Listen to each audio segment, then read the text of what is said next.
Yes, ladies and gentlemen, welcome to URKG. This is your match reaction. Wsg Tirol 0, Real Madrid 4. Cuatro, people. Cuatro. Look, what a way to kick off the preseason in style. I mean, from Austria with love, Real Madrid just showed us a little bit of taste what to come this season. And trust me, I mean, if this was just a warm-up, the rest of La Liga better be scared. The likes of Barcelona. I'm talking about Barcelona, of course. Yes, but in this game, we got to talk about Kylian Mbappe's magic, Militao's confidence, and new signing debuting, and one goal that might already be in the early goal of the season talks, for sure. And we also got to talk about Rodrygo's confidence as well. But before we get into it, make sure you like the video, subscribe to the channel if you're new, and let me know in the comment sections who was your man of the match. Rodrygo, Mbappe, Militão, House, and Rodrygo. There's a lot of good performances today. I've got to say there's a lot of good performances today. But you take a look at this, right? First half, straight off the bat.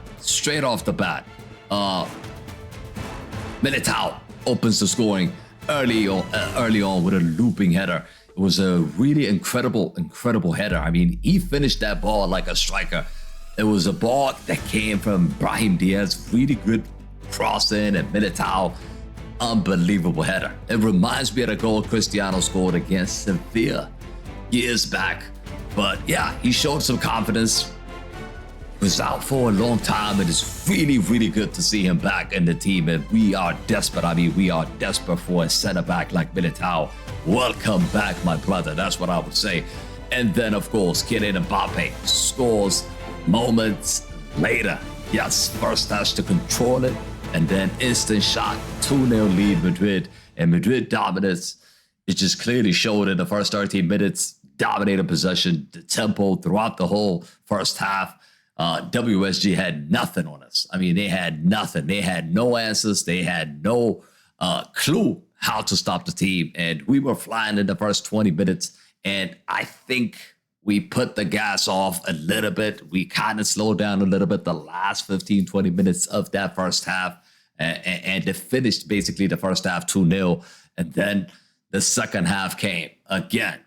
They could not stop Kylian Mbappé. He's done it again for the third goal. Incredible goal. He sets him. I mean, I think it was Rodrygo who finds him one-on-one with a through ball. And Kylian Mbappé just goes around the goalkeeper and finishes with his left again. And after that, I mean, you could see how many goals is it going to be. Is it going to be 4, 5, 6? I was expecting more than that.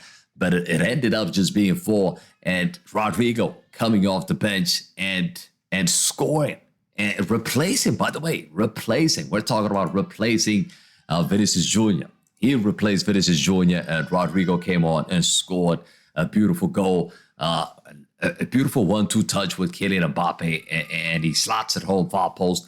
Great finish from Rodrygo. And look, Xabi Alonso have massive questions on his head now. What is he going to do for the Osasuna game? That's the question I have now. I mean, Mbappe, yes, he would be starting, but Vinicius' performance today wasn't as good. And Rodrygo came on in the 60th minute replacing Vinicius Jr. and has showed more. I'm not just talking about the goal, but I'm talking about linking up play, trying to make things happen. He had a better performance than Vinny Jr., and Vinny Jr. definitely has to be concerned. He has to be, because if it continues like this, I think he's going to find himself on the bench. Yes, there's a lot of talks about Rodrygo joining Manchester City, Liverpool, Tottenham, all these teams. But if he does stay, I think he's got a really good chance of winning that position back. And Alonso showed us today that he took out Vinny and he put Rodrygo in the same position. So they operated in the same position. Rodrygo did not go to the right as he used to. He played on the left today. So that clearly shows me that the intent that Xabi Alonso has is that to basically play him in this position like you're seeing here. Vinny came off and Rodrygo came in this position and played this position. Yes, there's a lot of things I want to discuss. Álvaro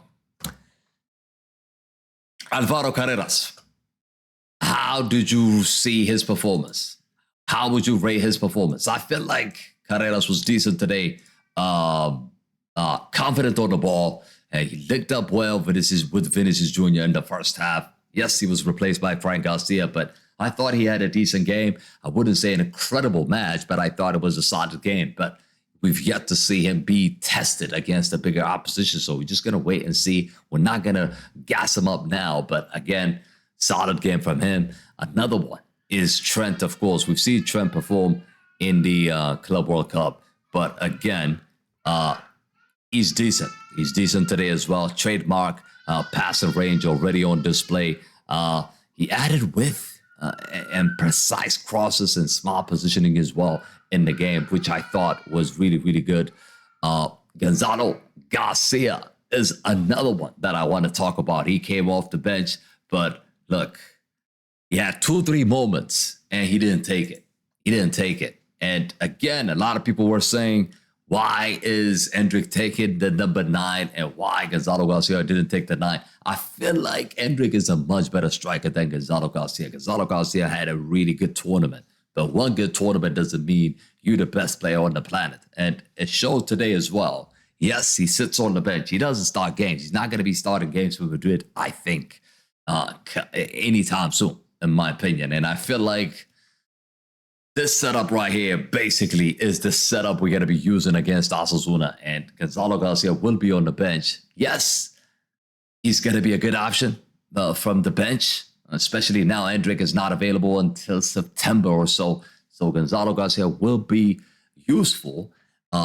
And today, again, 2-3 decent chances he's had today. He didn't take it. So, yes, everything was going in for him in the Club World Cup, but we've yet to see that happen through the course of 38 games. And we'll see. We'll see what's going to happen this season. I wish him best of luck, and I wish him to get more minutes, but we'll see. Another player I want to talk about is Rodrygo, of course, today.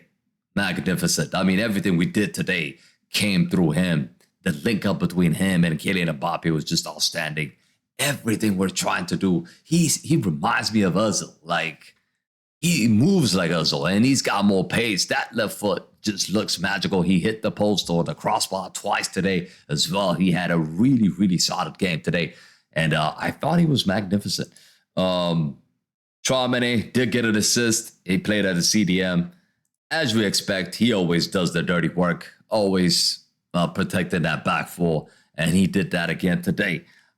Diaz, I mentioned about Diaz, he got an assist. Ceballos, I don't know. I don't know what he did today. I didn't really see him today. I'll be honest with you. Did not really see him today. Didn't get involved. He was taken out. Yeah, I think Dean Howson, Rolls Royce, defending really solid defending from Dean Howson. Again, when Alonso made those changes, he kept Howson in the game, and he took out Militão and put what's his name? Rodrygo in. That tells me that he believes that Howson is the main one. I think there are players in this lineup that I saw, that I noticed today, that are not touchable. Courtois is not going to be touchable. Howson is another one, untouchable. Goulart is another one, untouchable. And then we have Kylian Mbappé also untouchable. The rest of the players, I think they're going to have to fight for their positions. You could go with Trent or Carvajal here. Carreras has to prove himself in Madrid. He's going to have to fight with Garcia and Mendy. And Ceballos, we know he's not a starter. Traoré, maybe. But then again, Bellingham and Valverde, when they return, we'll see where Traoré is going to play. If you line up with a back five, he's going to start every time. But as a midfield three, he might not start. You know, this wingback positions I just discussed. Diaz, Mastantuono's coming. You already know there's going to be battles in this position, right?